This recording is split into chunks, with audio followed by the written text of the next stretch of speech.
We will see what are the types of financial intermediaries and the services that they provide. Financial intermediaries generally they stand between the buyers and the sellers for the trading purposes, for the exchange of asset, risk, and capital. And their roles are the role of the financial intermediaries are vital with respect to a well functioning economy. Okay, and the financial intermediaries are like brokers, dealer, investment bank, exchange, then alternative trading system, and then this deposit institutions, arbitrages, insurance company, and securitizers. And we will see them one by one. So broker they help their clients in trading. Okay, by finding them their counterparty. Okay, and providing them a cost efficient solution. Okay, and they work for the banks, then brokerage companies, etc. Next comes the dealers.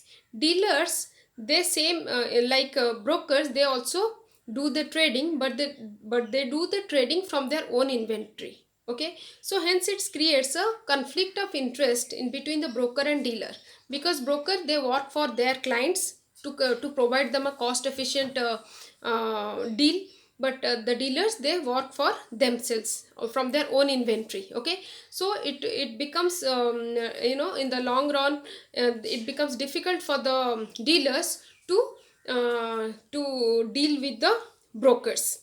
Next comes the exchange are the venue for the trading.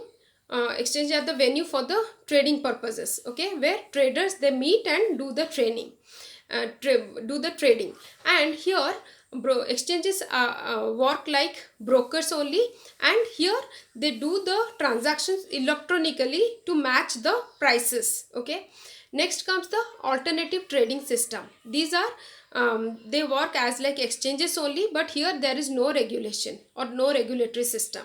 Next comes the investment bank. Investment banks are the financial intermediaries who work for the corporations or corporate.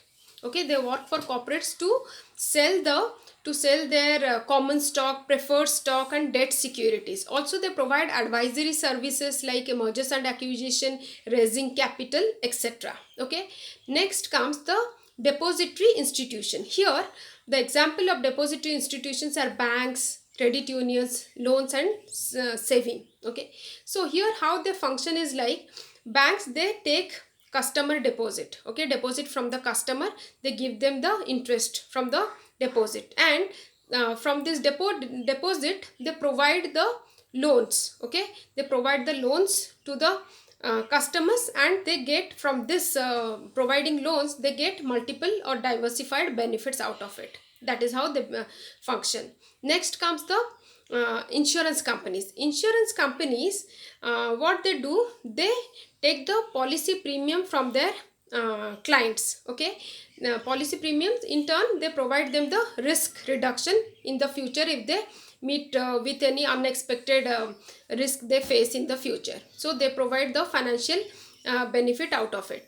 Then what they do, and they manage it, the insurance company they manage it by they do it for a like multiple clients, they do it for a pool of clients. Okay, and the risk of each of the client differ from the other. Okay, so that is how they manage. Next come the arbitrages.